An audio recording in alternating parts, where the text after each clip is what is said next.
நாம் எல்லாரும் மீண்டும் மீண்டும் கேட்கக்கூடிய ஒரு துவா, சொல்லப்போனால் நம்மிலே பலருக்கு அப்படியே மனதிலே பதிந்த ஒரு துவா.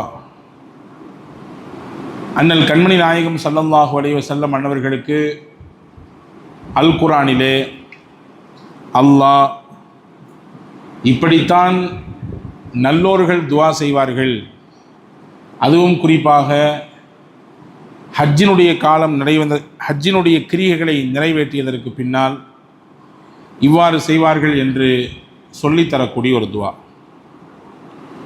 பொதுவாக ஒரு மூமினின் அடையாளம் என்ன என்றால், மனிதர்களிடத்திலே கையேந்துவதை விட்டுவிட்டு வல்ல அல்லாஹ்விடத்திலே அவர் கையேந்துவார். இதுதான் ஒரு இறை நம்பிக்கையாளரின் அடையாளம்.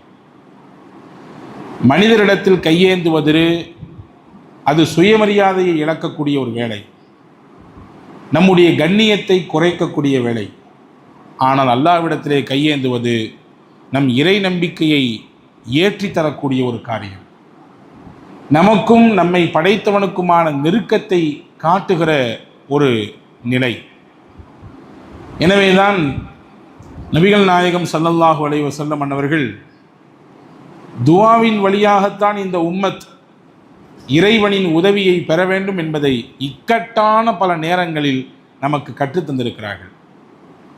இன்றைக்கும் நாம் ஒவ்வொரு வருடமும் புனித ரமலானினுடைய அந்த மாதத்திலே, குறிப்பாக 17வது இரவிலே பத்ர் சஹாபாக்கள் என்ற அந்த புண்ணியவான்களை நினைத்து பார்க்கிறோம். அவர்களுக்காக வேண்டி அவர்களை முன்னிறுத்தி துவா செய்கிறோம்.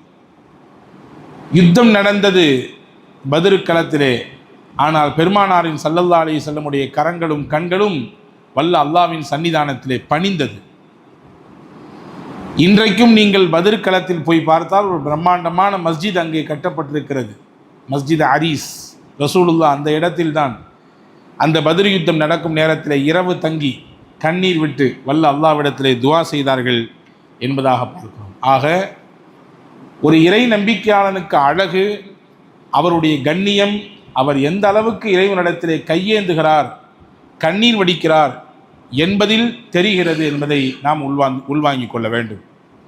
கையேந்துவது என்பது ஒரு குறிப்பிட்ட நாட்களிலோ அல்லது குறிப்பிட்ட மாதத்திலோ அல்ல, ஒவ்வொரு நாளும் வல்ல அல்லாஹ்விடத்திலே நாம் கையேந்தி பிரார்த்திக்க வேண்டும்.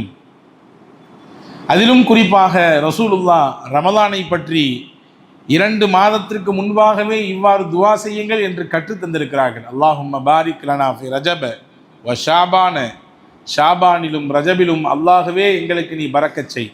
ஒபல்லிக்னா ரமதான், ரமதானை அடைகிற நசீபை, வாய்ப்பை எங்களுக்கு கொடு என்று கேட்க பணித்தார்கள் என்றால் நாம் எவ்வளவு தூரம் இதிலே நாம் உள்வாங்கியிருக்கிறோம் என்பதை கவனிக்க வேண்டும். ரசூலுல்லாஹி ஸல்லல்லாஹு அலைஹி வஸல்லம் அன்னவர்களுக்கு அருளப்பட்ட அல் குர்ஆனிலே பல துவாக்கள் இருக்கிறது. நபிமார்கள் கேட்ட துவா இருக்கிறது, நல்லோர்கள் எப்படி துவா செய்ய வேண்டும் என்பது இருக்கிறது. இக்கட்டான நேரங்களில் சில சமயங்களில் நபிமார்கள் எவ்வாறு வல்ல அல்லாஹ்விடத்திலே துவா செய்தார்கள் என்பது இருக்கிறது. வேதனை இறங்கக்கூடிய காலகட்டத்திலே எப்படி துவா செய்தார்கள் என்று இருக்கிறது.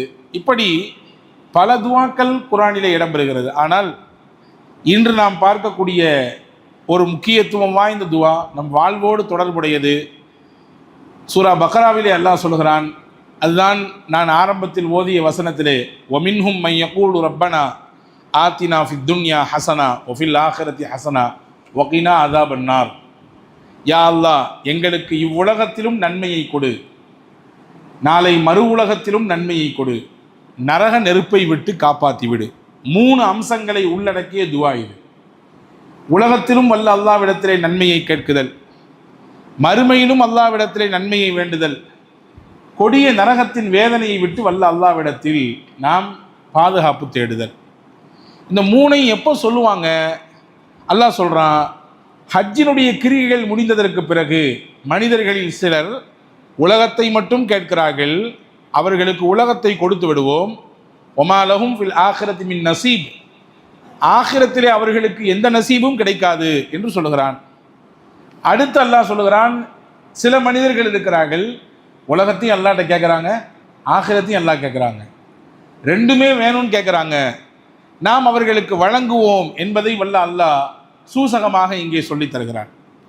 அதில் செய்தனா அனஸ் இப்னு மாலிக் ரலியல்லாஹு அன்ஹு அவர்கள் நபித்தோழர்களில் ரொம்பவும் முக்கியமானவர்கள். நபியோடு 10 ஆண்டுகள் நபியினுடைய ஹித்மத்திலே பணிவிடையிலே இருந்தவர்கள். அதிகமாக ரசூலுல்லாஹ் என்ன துவா கேட்பார்கள் என்று அந்த சஹாபி இடத்திலே கேட்டால் அனஸ் இப்னு மாலிக் ரலியல்லாஹு சொல்கிறாங்க, ரசூலுல்லாஹ் அதிகம் கேட்ட துவா என்றால் இந்த ரப்பனா ஆத்தினா துவா தான். ரசூலுல்லாஹ் நிறைய கேட்டிருக்காங்க. திரும்பின இடமெல்லாம் இந்த துவாவை ஓதுவார்கள், மீண்டும் மீண்டும் மடக்கி மடக்கி ஓதுவார்கள். எனவே தான் அல்லாமா இப்னு கசீர் ரஹிமஹுல்லாஹ் அவர்கள் தன்னுடைய விரிவுரையிலே, திருக்குர்ஆனுடைய விரிவுரையிலே இந்த துவாவை பற்றி விளக்கம் எழுதுகிற பொழுது இப்படி ஒரு செய்தி எழுதியிருக்கிறார்கள். உலகத்தில் என்ன நலவெல்லாம் உண்டோ எல்லா நலவையும் ரசூலுல்லாஹ் இந்த இடத்திலே, இந்த துவாவிலே முன்வைத்து விட்டார்கள். அல்லாஹ் அதை சொல்லிவிட்டான். உலகத்தில் என்னென்ன விதமான தீங்குகள் உண்டோ எல்லா தீங்குகளை விட்டும் பாதுகாப்பு வேண்டக்கூடிய செய்தியை அல்லாஹ் இதுக்குள்ளே வைத்து விட்டான். எனவே நலவை வேண்டக்கூடியவர்களும் தீங்கிலிருந்து பாதுகாப்பு வேண்டும் என்று நினைக்கக்கூடியவர்களும் இந்த துவாவை ஓதினால் போதுமானது என்று ஹஜ்ரத் அல்லாமா இப்னு கசீர் ரஹிமஹுல்லாஹ் அவர்கள் சொல்லித் தருவதை நாம் பார்க்கிறோம். எனவே தான் நீங்கள் மக்காவிற்கு, மதீனாவிற்கு, ஹஜ்ஜு உம்ராவுக்கு செல்லக்கூடிய பயணிகளிடத்தில் கேட்டால் தெரியும், அல்லது போய் வந்தவர்களுக்கு விளங்கும். காபாவை தவாஃப் செய்கிறோம். காபத்துல்லா என்பது பாக்கியமான ஒரு இறை இல்லம். உலகத்தில் முதலில் இறைவனை வணங்குவதற்காக, அவனை நிலைநிறுத்துவதற்காக வேண்டி கட்டப்பட்ட ஒரு ஆலயம். அந்த காபாவை வலம் வர வேண்டும் என்பது அல்லாஹுவின் உத்தரவு. ஃபல்யத்தவ்வஃபு பில் பைத்தில் அதீக், பழமையான இந்த வீட்டை நீங்கள் தவாஃப் செய்யுங்கள் என்று அல்லாஹ் சொல்கிறார். இப்போ தவாஃபிலே ஒவ்வொரு சுற்றுக்கும் ஒரு துவா இருக்கிறது. நபிகள் பெருமானா ஸல்லல்லாஹு அலைஹி வஸல்லம் கற்றுக் கொடுத்திருக்கிறார்கள். ஒவ்வொரு சுற்றுக்கும் ஒரு துவா இருக்கிறது. சுற்றின் துவக்கம் ஹஜ்ருல் அஸ்வத் கல்லிலிருந்து துவங்கி மறுபடியும் அந்த சதுர கட்டிடத்தை ஒரு சுற்றி மறுபடியும் அந்த ஹஜ்ருல் அஸ்வத் கல்லுக்கு வந்தால் ஒரு சுற்று. இந்த மாதிரி 7 சுத்த வேண்டும். ஆனால் நபிகள் நாயகம் ஸல்லல்லாஹு அலைஹி வஸல்லம் ஒவ்வொரு சுற்றுக்கும் தனித்தனி துவாக்களை சொல்லிக் கொடுத்த பெருமானார் குறிப்பிட்ட ஒரு இடத்தில் மட்டும் இந்த துவாவை ஓத பணித்தார்கள்.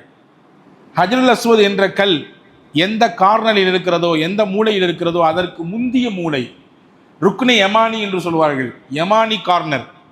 அந்த ருக்னே யமானியிலிருந்து ஹஜ்ருல் அஸ்வத் வரை வரக்கூடிய அந்த இடைப்பட்ட இடத்திலே எத்தனை முறை நீங்கள் காபாவை சுற்றினாலும் அந்த இடத்தில் மட்டும் ரப்பனா ஆத்தினா துவா தான் ஓத வேண்டும். ஏன்? பெருமானா ஸல்லல்லாஹு அலைஹி வஸல்லம் அப்படித்தான் ஓத சொன்னார்கள். அந்த இடத்தில் ருக்னே யமானியிலிருந்து ஹஜ்ருல் அஸ்வத் வரை ஓத வேண்டிய துவா ரப்பனா ஆத்தினா துவா தான். ஹஜ்ரத் ரசூலுல்லாஹி ஸல்லல்லாஹு அலைஹி வஸல்லம் அவர்கள் ருக்னே யமானியை பற்றி சொல்லும் பொழுது இப்படி ஒரு செய்தியை சொல்லியிருக்கிறார்கள்.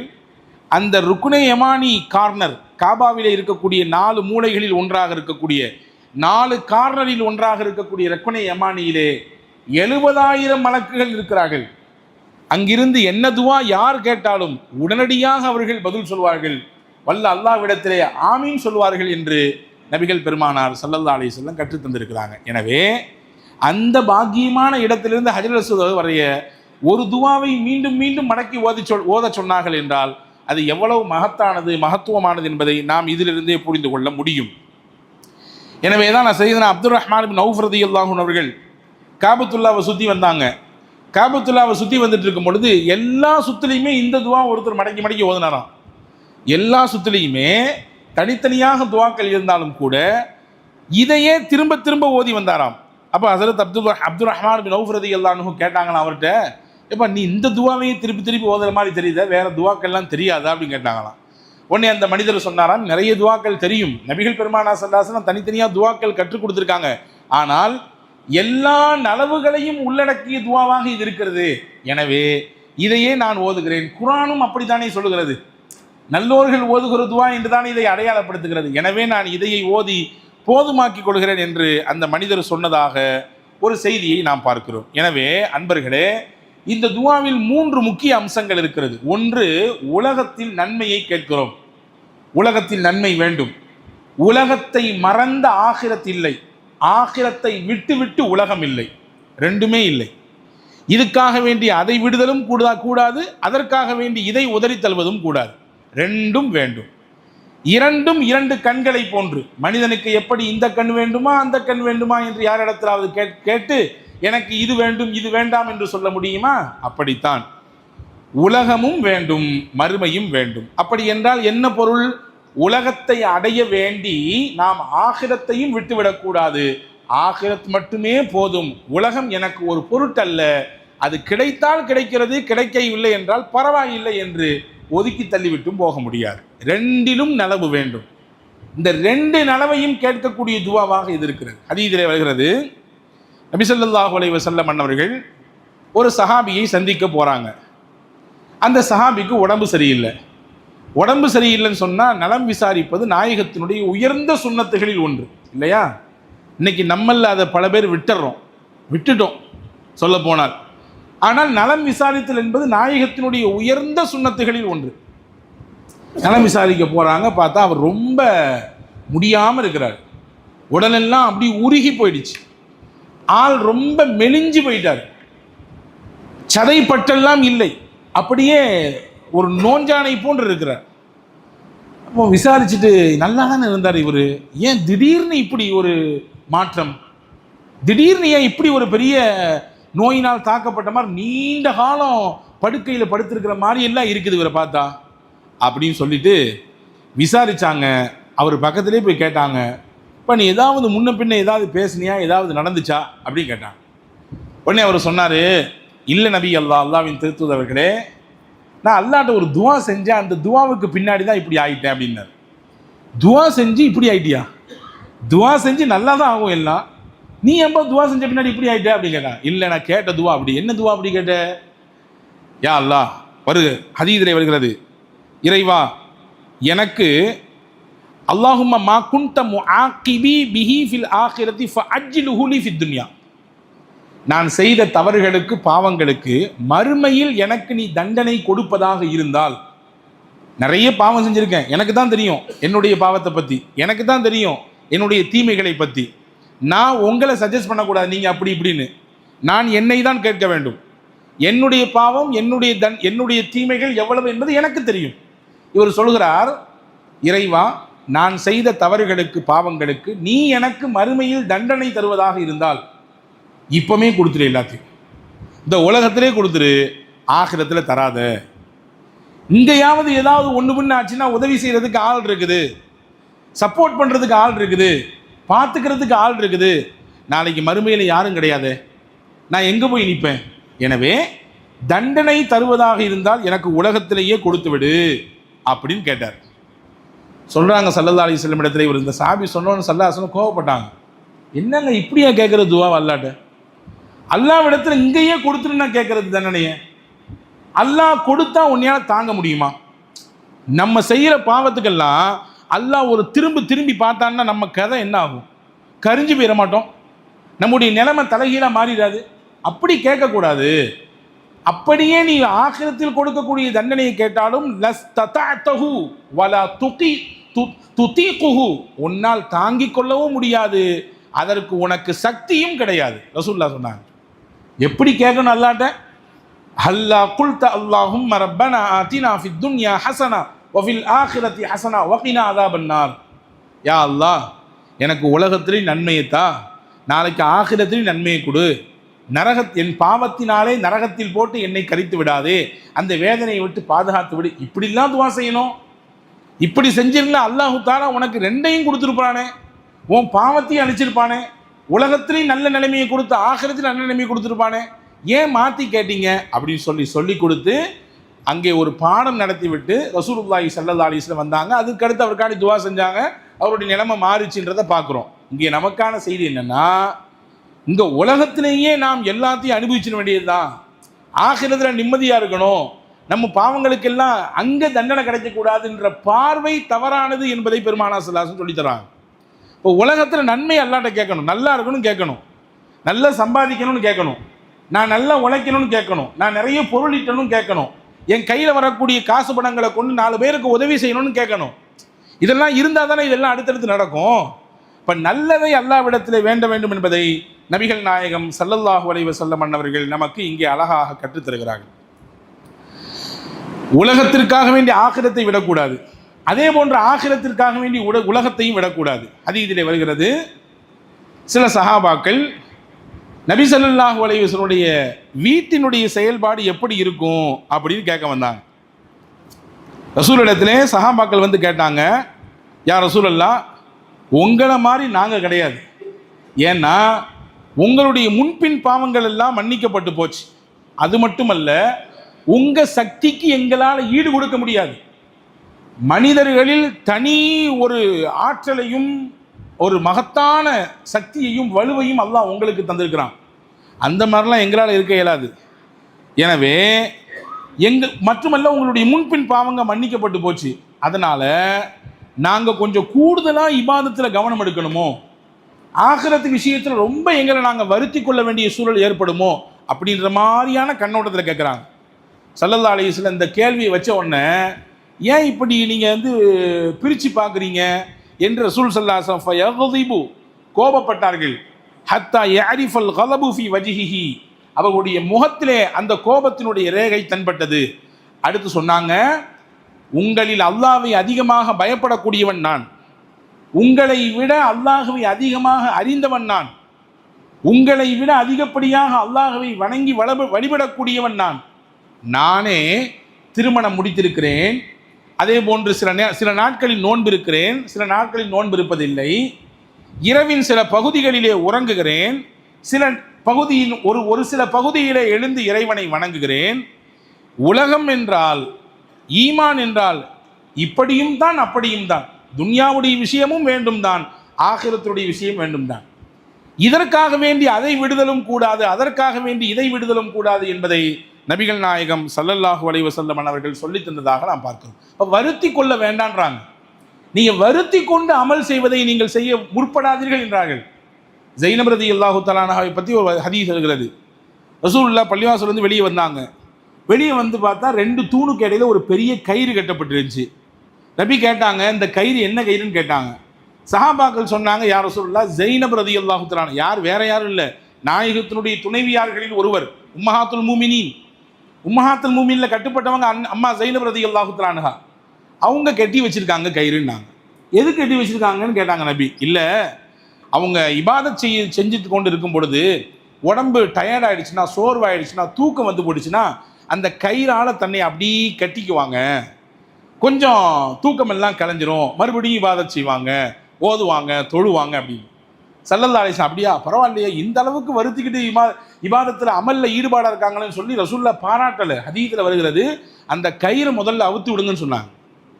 கயிறை அவுத்து விடுங்கன்னு சொன்னாங்க. சொல்லிட்டு சொன்னாங்க, உங்களில் எப்பொழுது ஈடுபாடும் சுறுசுறுப்பும் எல்லாருக்கும் இருக்குமோ அந்த நேரத்தில் அல்லாஹ்வை வணங்கணும்னா வணங்குங்க, அப்படி இல்லாத நேரத்தில் நீங்கள் உறங்குங்கள், உங்கள் உடலுக்கான ஓய்வை கொடுங்கள் என்று பெருமானார் ஸல்லல்லாஹு அலைஹி வஸல்லம் அவர்கள் சொல்லி தந்தார்கள். இந்த ஹதீஸை தப்பாக புரிஞ்சிடக்கூடாது. எனக்கு சுறுசுறுப்பே காலில் ஃபஜரில் வர்றது இல்லை ஹஜ்ரத், எப்போதுமே டயர்டாக தான் இருக்குது, அதனால் இந்த ஹதீஸிலிருந்து நான் நாளையிலேருந்து இதை ஃபாலோ பண்ணிக்கிறேன் அப்படின்னு நீங்கள் மாற்று கருத்தில் எடுத்துடக்கூடாது. இது ரசூலுல்லாஹ் சொன்னது நஃபிலான வணக்கத்திற்கு. நஃபிலான வணக்க வழிபாடு எப்போ செய்யணும்? நான் உடம்பு நல்ல ஆரோக்கியமாக இருக்குது, சுறுசுறுப்பாக இருக்குது, நம்மளால் ஈடுபாடோடு செய்ய முடியுன்ற பொழுது செய்ய வேண்டும். முடியலையா, நீங்கள் ஓய்வு எடுத்துக்கலாம், நீங்கள் உங்கள் உடலுக்கு ஓய்வை கொடுக்கலாம். அபூ தர்தா ரலியல்லாஹு அன்ஹு, அவங்களுடைய நெருங்கிய நபி தோழர், நெருங்கிய தோழர் ஒருவர் சல்மான் ரலியல்லாஹு அன்ஹு, 2 பேரும் ரொம்ப க்ளோஸ் ஃப்ரெண்டு. இவங்க வந்து சல்மான் ரலியல்லாஹு அன்ஹு ஒரு நாள் அபூ தர்தா ரலியல்லாஹு வீட்டுக்கு போகிறாங்க. அவரை போய் பார்த்து பேசிட்டு வரலான்னு போகிறான். அன்னைக்கு நைட் அங்கே தங்குற மாதிரி ஒரு சூழல். உம்மு தர்தா ரலியல்லாஹு கேட்டாங்க, மனைவிட்ட, நண்பருடைய துணைவியிட்ட கேட்டாங்க, எப்படி கணவர் நல்லா இருக்கிறாரா, எப்படி என்ன ஏதுன்னு கேட்கும் பொழுது அந்த அம்மா கொஞ்சம் ஒரு திருப்தி இல்லாத பதில் சொன்னாங்க. உங்கள் நண்பருக்கு உலகத்தின் மீதுலாம் எந்த ஆசையும் இல்லை, அக்கறையும் இல்லை, குடும்பத்தின் மீது அந்தளவுக்கு பெருசாலாம் ஒன்றும் ஈடுபாடெலாம் இருக்க மாதிரி தெரியல அப்படின்ற மாதிரி ஒரு திருப்தி இல்லாத பதில் சொன்னாங்க. புரிஞ்சுக்கிட்டாங்க. வீட்டுக்காரங்க பொஞ்சாதிக்கு இடையில ஒரு சரியான ஒரு புரிதல் இல்லாத ஒரு சூழல் ஏற்பட்டுருக்குது அப்படின்றது புரிஞ்சுக்கிட்டாங்க. அந்த இடைவெளி ஏன் ஏற்படுதுன்றது விளங்கிட்டாங்க. அந்த இடைவெளி ஒரு கணவனுக்கும் மனைவிக்கும் இடைவெளி எங்கே ஏற்படுன்றத ஹஜ்ரத் ரசூல் ஸல்லல்லாஹு அலைஹி வஸல்லம் சஹாபி அழகாக சொல்லிக்கிறாங்க பாருங்க. புரிஞ்சுட்டாங்க. புரிஞ்சுட்டு வந்து வெளியேந்து வந்தார் அபூ தர்தா. சாப்பாடு எடுத்து மனைவி வச்சாங்க முன்னாடி. விருந்தாளி சல்மான் ரலியல்லாஹு சாப்பிட போகிறாங்க. அபூ தர்தா நான் சாப்பிட்லங்கிறார். ஏன் சாப்பிட்லன்னு கேட்டான். இல்லை, நான் நோன்பு வச்சுருக்கேன். நஃபிலான நோன்பு தானே? ஆமாம். விருந்தினர் வந்தால் நஃபிலான நோன்பு விடலாம், விட்டுக்கோ, பின்னாடி நோன்பு வச்சுக்கலாம். இல்லை நோன்பு வச்சு பரவாயில்ல, அனுமதி இருக்குது மார்க்கத்தில். நஃபிலான நோன்பு எதிர்பாராத விதமாக வீட்டுக்கு விருந்தினர் வந்து விட்டார் என்றால் நீங்கள் என்ன செய்து கொள்ளலாம்? அவரை கண்ணியம் செய்ய வேண்டும் என்ற அடிப்படையில், அவரோடு சேர்ந்து உணவருந்த வேண்டும் என்ற அடிப்படையில், அவர் மனசை சந்தோஷப்படுத்தணுன்ற அடிப்படையில் நஃபிலான நோம்பாக இருந்தாலும் விட்டுக்கலாம். ஆனால் பின்னாடி இதை கலா செஞ்சிடணும், பின்னாடி இதை வச்சிடணும். அது விட்டாச்சு. சரி, ராத்திரி எல்லாம் முடிஞ்சு இரவிலே உறங்க போனால் பாயை, ஒரு பாயை மட்டும் விரிக்கிறார், ஒரு பெட்டை மட்டும் விரிக்கிறார். இன்னொரு பெட்டை எங்கே உனக்கு? நான் தொழுக போகிறேன் அப்படின்னார். தொழுகையா? போய்க்கலாம், நீனும் என் கூட சேர்ந்து படுத்தாங்க. கொஞ்ச நேரம் கூட ஆகலை, எந்திரிச்சு நான் தொழுக போகிறேன்னார். படுங்க. இன்னும் கொஞ்ச நேரம் ஆச்சு, எந்திரிச்சாங்க. நான் சொல்கிற வரை எந்திரிக்கக்கூடாது, தூங்கணும் அப்படின்ட்டாங்க. செய்தனா சல்மான் ரலியல்லாஹு தூங்கிட்டார். இரவனுடைய பிற்பகுதி வந்தது, தஹஜ்ஜுத்தினுடைய நேரம் வந்துச்சு. அப்போ சல்மான் ரலியல்லாஹு எழுப்பி விட்டாங்க. இப்போ வாங்க தொழ போகலாம்னு சொல்லி தொழுவத்துக்கு கூட்டு போனாங்க. கூட்டு போயிட்டு தொழுதெல்லாம் முடித்த பின்னாடி தன் நண்பர்கிட்ட உட்காந்து ஆசுவாசமாக பேசினாங்க. ஒரு விஷயத்தை ஒருத்தோட்ட நம்ம கடத்தணும்னு நினைக்கிறோம், எடுத்தோம் கவிழ்த்தோம் தட்டாமுட்டான்னு பேசுறது இருக்குது, மனங்களை முறித்து விடும். எந்த சூழல், எந்த மாதிரியான சிச்சுவேஷன், அவருடைய நிலைமை என்னன்றதை புரிஞ்சுக்கிட்டு அவருக்கு தோதுவாக நாம் ஒரு விஷயத்தை கடத்தும் பொழுது நிச்சயம் நாம் எதிர்பார்ப்பது நடக்கும். அது குடும்பத்தில் ஆனாலும் சரிதான், பிள்ளைகள்கிட்ட ஆனாலும் சரிதான், மனைவி கணவன்கிட்ட ஆனாலும் சரிதான், உங்களுக்கு கீழே வேலை செய்யக்கூடிய பணியாட்கள் ஆனாலும் சரிதான். அதுக்கு நேர காலம் இருக்குல்ல, இடம் பொருள் அறிந்து பேசுன்னு சொல்கிறான தமிழில், அந்த மாதிரியான ஒரு சூழல். அதாவது சல்மான் ரலியல்லாஹு உட்காந்து சொன்னாங்க, அப்பா உன்னுடைய இபாதத்து எனக்கு புரியுது, உன்னுடைய ஆர்வம் எனக்கு விளங்குது. அதே நேரத்தில் உன் கண்ணுக்குன்னு நீ செய்ய வேண்டிய கடமை இருக்குது, உறங்கணும், ரெஸ்ட் எடுக்கணுமல்ல. உன் கண்ணுக்கு செய்ய வேண்டிய கடமைகள் இருக்கிறது, உன் உடலுக்கு செய்ய வேண்டிய கடமை இருக்குது, உன் மனைவிக்குன்னு சில கடமைகள் ஒன்றை இருக்குதுப்பா. அந்த இடைவெளி கொஞ்சம் கேப்பான மாதிரி எனக்கு தெரியுது அந்த அம்மா பேச்சில். உன் மனைவிக்குன்னு நீ ஆற்ற வேண்டிய கடமைகள் இருக்குது. நீ வாண்டு பள்ளிவாசலே கடந்து அந்த அம்மாவை நீ பார்த்துக்க வேண்டாமா? அவங்களுக்குடைய ஹக்கை நீ நிறைவேற்ற வேண்டாமா? அவங்களோட உட்காந்து பேச வேண்டாமா? அவங்களுடைய தேவை என்னன்றதை நீ கேட்க வேண்டாமா? நீ வாண்டு பள்ளிவாசலுக்கு போகிற, அங்கேயே நோம்புண்டு அங்கேயே பள்ளிவாசலுக்கு தொழுதுட்டு இருந்தால் என்ன அர்த்தம்? இபாதத் என்ற பெயரிலே உலகத்தில் உனக்காக வேண்டி இருக்கக்கூடிய குடும்பத்தை மறந்தால் என்ன அர்த்தம்? அப்படி செய்யக்கூடாது அப்படின்னு சொல்லி ஹதரத் சல்மான் ரலியல்லாஹு அன்ஹு அபூ தர்தா தான் சொன்னாங்க. ஹதீஸில் வருதுங்க, அபூ தர்தா மனசு ரிலாக்ஸ் ஆகலை, சமாதானம் ஆகலை. மறுநாள் காலை ரசூலுல்லாஹ்ட்ட போனார். போய் யாரை சொல்லலாம், நேற்று கதையை கேட்டீங்களா, ஆனால் தொடணும்னு நினச்சிருந்த ராத்திரி எல்லாம் இந்த சல்மான் பிடிச்சி என்னை தொழக்கூடாதுன்னு சொல்லிட்டாரு. லாஸ்ட் நைட்டில் தான் என்னை எழுப்பி விட்டாரு. இந்த மாதிரி லாஸ்ட் நைட்டு முடிஞ்சு தொழுதெல்லாம் கழிஞ்ச பின்னாடி என்கிட்ட இப்படிலாம் சொல்லி கொடுத்தாரு அப்படின்னு சொன்ன உடனே ஹதரத் ரசூலுல்லாஹி ஸல்லல்லாஹு அலைஹி வஸல்லம் சிரிச்சுக்கிட்டே சொன்னாங்க, சதக்க சல்மான் உண்மையை தானே சொல்லியிருக்காரு. சல்மான் ரொம்ப தெளிவாக சொல்லியிருக்காரு, உங்களுக்கு உண்மையை சொல்லியிருக்காரு, சத்தியத்தை ரொம்ப அழகாக சொல்லி கொடுத்துருக்காரு. இதுதான் உண்மை. நாங்கள் ஸல்லல்லாஹு அலைஹி வஸல்லம் இப்போ ஆகிரத் அமல் என்ற பெயரிலே உலகத்தை கைவிட்டு விடாதீர்கள் என்பதை நபிகள் நாயகம் ஸல்லல்லாஹு அலைஹி வஸல்லம் சொல்லித் தருகிறார்கள். சில விஷயங்கள் இருக்குங்க, உலக காரியங்களை நினைப்பதின் வழியாக நம்முடைய பாவங்களுக்கு மன்னிப்பு கிடைக்கும். இன்ன மினல் ذுனூபி ذنب لا يكفرها صلاة ولا صوم ولا حج ولا عمرة ولكن يكفرها الهموم في طلب الرزق والمعصية. ரசூலுல்லாஹ் சொன்னாங்க, மனிதர்கள் செய்யக்கூடிய சில பாவங்கள் இருக்கிறது, தவறுகள் இருக்கிறது. அந்த தவறுக்கு பாவத்துக்கு மன்னிப்பு பிராய்ச்சித்தம் எங்க கிடைக்கும்? தொழுகையிலையா, நோம்புலையா, தான தர்மத்திலையா, ஹஜ்ஜி உம்ராலையா? இல்லை, அதுலலாம் அதுக்கான பிராய்ச்சித்தம் கிடைக்காதா? எதில் கிடைக்கும் தெரியுமா? அந்த பாவத்தை அழிப்பதற்கான சரியான வழி யுகஃபிருஹா அல் ஹுமூமு ஃபி தலபில் மஈஷா. தன் வாழ்வாதாரத்தை எப்படி ஈட்டிக் கொள்றதுன்னு ஒருத்தர் உட்கார்ந்து யோசிக்கிறார், பிளான் பண்ணுறாரு. தான் குடும்பத்தை எப்படி ரன் பண்ணுறது, தான் பிள்ளை எப்படி படிக்க வைக்கிறது, நான் முதல்ல போட்டு கடையை திறந்துருக்கிறேனே, இது எப்படி சரியான பாதையில் கொண்டு போகிறது, நான் நஷ்டப்படாமல் எப்படி இருக்கிறது, ஏமாற்றப்படாமல் நான் எப்படி இருக்கிறது, என் தேவையும் என் குடும்பத்தை தேவையும் என்னை நம்பி இருக்கக்கூடிய எனக்கு பின்னால் இருக்கக்கூடிய என்னுடைய சந்ததிகளுடைய தேவை அல்லாஹ் தான் நிறைவேற்றுறான். ஆனால் சபபு நாமாச்சே, நாம தானே காரணம், அது நம்ம வழியாக அல்லாஹ் கொடுக்குறான். அந்த வழியை யோசிக்கிறார். ரசூலுல்லாஹ் சொன்னாங்க, இந்த யோசனை இருக்குல்ல, கொஞ்ச நேரம் உட்காந்து திங்க் பண்ணார்ல, இந்த யோசனை அவர் செய்த பாவத்தை அழித்துவிடும். அவர் செய்த பாவத்தை அழித்துவிடும் என்றார்கள் பெருமானார் ஸல்லல்லாஹு அலைஹி வஸல்லம். இந்த எண்ணத்தில் ஒருவர் யோசிக்கிறார், அவர் செய்த பாவத்திற்கு அதுவே மன்னிப்பாக அமையும் என்று நபிகள் நாயகம் ஸல்லல்லாஹு அலைஹி வஸல்லம் சொல்லித்தராங்க. ஆக இதையெல்லாம் நபிகள் நமக்கு கற்றுத் தருகிறார்கள். அதே மாதிரி துன்யா என்று ஆகிராவையும் விட்டுவிடக்கூடாது. துன்யாவையே கட்டிப்பிடித்து கொண்டு ஆகிரத்தை மறந்து விடுதல், பள்ளிவாசல் பக்கமே திரும்பாமல் இருத்தல், அல்லாஹ் என்ற பெயரையே உச்சரித்து பல நாட்கள் ஆகுதல், இந்த வேலையும் செஞ்சிடக்கூடாது. இதுதான் இந்த துஆவினுடைய இரண்டாவது பாட்டு நமக்கு சொல்லி தருது. ரப்பனா ஆத்தினா ஃபித் துன்யா ஹஸனா வ ஃபில் ஆখিরাতি ஹஸனா. நன்மையை தா, உலகத்துல மட்டும் இல்ல ஆখিরাத்திலும் தா. ஹதீஸிலே வருகிறது, ஒரு மனிதர் செய்யக்கூடிய கவலைகளிலேயே பெரிய கவலை எது? அனஸ் இப்னு மாலிக் ரலியல்லாஹு அறிவிக்கிறாங்க, மன் கானத்தில் ஆখিরাத்து ஹம்மஹு ஜஅலல்லாஹு கினாஹு ஃபீ கல்பிஹி. யாருடைய கவலை ஆখিরাத்தில் வல்ல அல்லாஹ்வினுடைய அதாபிலிருந்து நான் தப்பிக்க வேண்டுமே, என் நன்மையின் தட்டு கணக்க வேண்டுமே, வல்ல அல்லாஹ் எல்லாருக்கும் முன்னால் என்னை விசாரிப்பான், அந்த விசாரணைக்கு நான் சரியாக முகம் கொடுக்க வேண்டுமே, என் நன்மைகள் என்னிடத்தில் நிறைய இருக்க வேண்டுமே, என் பாவங்கள் எல்லாம் குறைவாக, சொல்ல போனால் ஒன்றுமில்லாமல் பஞ்சு போன்று இருக்க வேண்டுமே என்று ஆகிரத்தில் தப்பிக்க வேண்டும் என்பதை குறிக்கோளாக தன்னுடைய முக்கிய கவலையாக அமைத்துக் கொள்வாரோ அல்லாஹ் அவருக்கு என்ன கொடுப்பான்? போதும் என்கின்ற மனதை முதல்ல கொடுத்துருவான். போதும் என்ற மனதே பொன் செய்யும் மருந்து நான் தமிழ்ல, அந்த போதுமான மனதை கொடுத்து விடுவான். அது மட்டுமல்ல, அவருக்கு என்று என்னென்ன நிர்ணயிக்கப்பட்டிருக்குதோ, அது எங்கெங்கெல்லாம் தடப்பட்டு இருக்குதோ அதையெல்லாம் கொண்டு வந்து சேர்த்துருவான். ஏன்னா இவருடைய முக்கிய பிரதான கவலையாக எது இருக்கிறது? ஆகிரா, மறுமை, சொர்க்க நரகம், சிராத்துல் முஸ்தகீம், அதே போன்று அல்லாஹ்வினுடைய ஹிசாப், கேள்வி கணக்கு, இதெல்லாம் முக்கிய கவலையாக இருக்குது. குடும்பத்தை கவலைப்படுறாரு, தொழிலை பற்றி கவலைப்படுறாரு, பிள்ளைங்களுடைய எதிர்காலத்தை பற்றி கவலைப்படுறாரு, முதலை பற்றி கவலைப்படுறாரு, எல்லாம் இருக்குது. ஆனால் அதுக்கு முன்னாடி இது இருக்குது. ரசூலுல்லாஹ் சொன்னாங்க, உலகத்தில் அவருக்குன்னு அல்லாஹ் என்ன எழுதினானோ அது எங்கேயாவது தேங்கி கொண்டு அங்கே தடப்பட்டு நின்றுச்சுன்னு சொன்னால் இந்த எண்ணத்தினாலே அல்லாஹ் அவர்கிட்ட கொண்டு வந்து சேர்த்துருவான். அது மட்டுமல்ல, அவர் நினைத்ததை போன்று உண்டான ராகத்தான வாழ்வை இன்னும் அதிகப்படியாக அவருக்கு கொடுப்பான். யாருக்கு? ஆகிரத்தை தன்னுடைய பிரதான நோக்கமாக கொண்டவருக்கு. அப்படின்னா என்ன தெரியுமா அர்த்தம்? உலகத்தை காரணம் காட்டி ஆகிரத்தை விடாதவருக்கு, தொழிலை காரணம் காட்டி ஆகிரத்தை விடாதவருக்கு, பிஸ்னஸை காரணம் காட்டி தொழுகையை விடாதவருக்கு, தன்னுடைய குடும்பத்தை காரணம் காட்டி நல்ல விஷயங்களிலே செலவு செய்யாமல் செலவு செய்யக்கூடியதை விடாதவருக்கு, இவருக்கெல்லாம் அல்லாஹ் அவர் நினைத்ததை போன்று உண்டான நிறைவான வாழ்வை தருவான் என்று நபிகள் பெருமானார் ஸல்லல்லாஹு அலைஹி வஸல்லம் சொல்லித் தருகிறார்கள். ஆக இந்த துஆவினுடைய ரெண்டு முக்கிய அம்சம், உலகத்திலும் நாம் நன்மையை கேட்கிறோம், ஆகிரத்திலும் நன்மையை கேட்கிறோம்.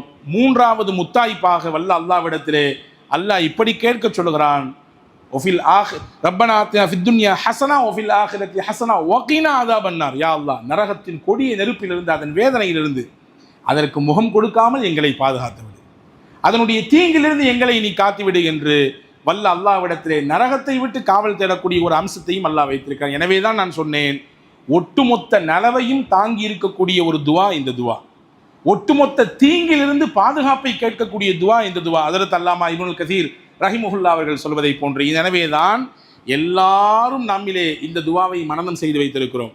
எல்லா பள்ளிகளிலும் துவா ஓதப்படுகிற பொழுது இறுதியாக இந்த துவாவை ஓதி முடிக்கிறார்கள் இல்லையா? எனவே இதை நாம் இனிமேலும் உள்வாங்கிக் கொண்டு இன்னும் அதிக ஈடுபாட்டோடு இந்த துவாவை நாம் கேட்க வேண்டும். வல்ல அல்லாஹ் உலகத்திலும் ஆகிரத்திலும் வெற்றி பெற்ற மக்கள் கூட்டத்திலே உங்களையும் என்னையும் எல்லா மக்களையும் அல்லாஹ் சேர்ப்பானாக. கொடிய நரகத்தின் வேதனைகளை விட்டு பாதுகாத்து உயர்ந்த சொர்க்கமாம் ஜன்னத்துல் ஃபிர்தௌஸிலே உங்களையும் என்னையும் நம் குடும்பத்தினர் யாவரையும் அல்லாஹ் உல்லாசமாக சந்தோஷமாக பிரவேசிக்க செய்வானாக. ஆமீன். வாஹிர் தாவான் அல்ஹம்துலில்லாஹி ரப்பில் ஆலமீன். அஸ்ஸலாமு அலைக்கும்.